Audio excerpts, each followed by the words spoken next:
le roi Walid et la défense de Pataouet. Dans les hauteurs des montagnes suisses se trouvait un village enchanteur nommé Pataouet.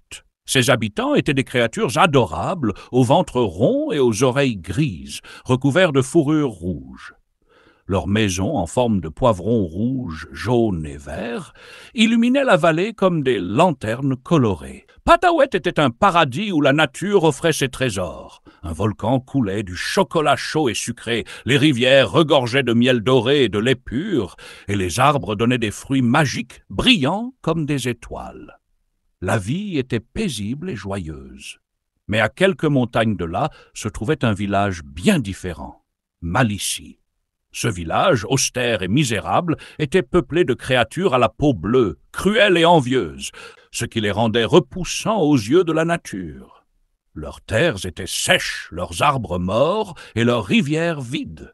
Un jour, les Maliciens, fatigués de leur pauvreté, décidèrent d'envahir Pataouet pour s'emparer de ses richesses. L'alerte à Pataouet.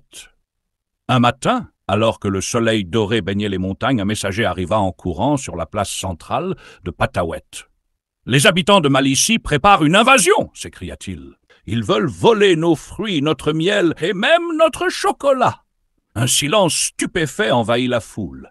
Les Pataouétiens, qui n'avaient jamais connu de violence, se tournèrent vers leur roi, le sage et courageux Walid. « Nous protégerons notre village, déclara Walid, mais nous agirons avec justice. Si nous devons repousser Malicie, nous leur montrerons qu'il y a une autre voie, celle de la bonté et de la coopération. » La défense de Pataouet.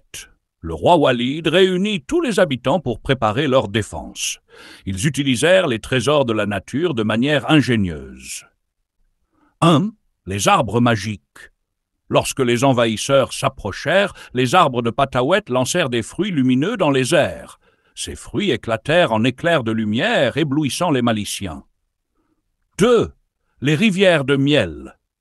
Les habitants creusèrent des tranchées pour dévier le miel qui forma des pièges collants. Les Maliciens se retrouvèrent immobilisés en marchant dessus. 3. Le volcan de chocolat. Walid ordonna de libérer un flot de chocolat fondu qui encercla les envahisseurs et les empêcha de progresser. Malgré ces défenses ingénieuses, aucun Malicien ne fut blessé. Le but de Pataouet n'était pas la violence, mais de montrer leur force et leur sagesse. L'arrestation de Grimus. Au cœur de la bataille, le roi Walid repéra Grimus, le chef des Maliciens.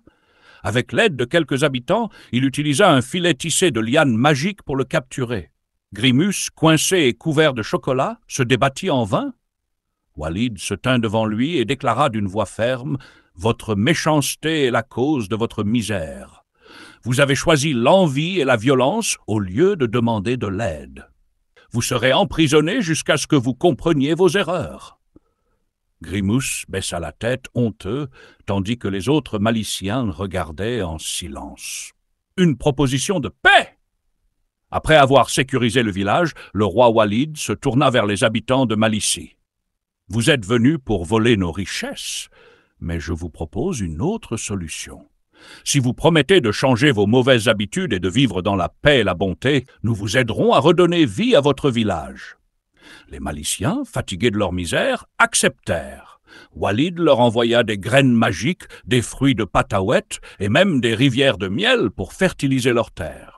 Petit à petit, Malicie devint un endroit fertile et prospère. La renaissance de Malicie. Grâce à l'aide de Pataouet, Malicie retrouva sa vitalité. Les anciens ennemis devinrent des alliés, et les deux villages apprirent à partager leurs richesses et leurs connaissances. Grimus, après des semaines en prison, promit de devenir un chef juste et honnête. Les enfants des deux villages jouaient ensemble près des rivières, grimpaient aux arbres magiques et savouraient le chocolat du volcan. Une nouvelle ère de paix et de coopération naquit entre les montagnes. La légende de Pataouet. Depuis ce jour, la légende du roi Walid, le sage protecteur de Pataouet, fut transmise de génération en génération.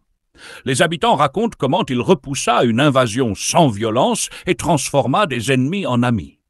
Et lorsque le volcan de chocolat se met à couler, les enfants regardent le ciel en riant, se demandant si Walid veille toujours sur eux depuis les hauteurs des montagnes enchantées.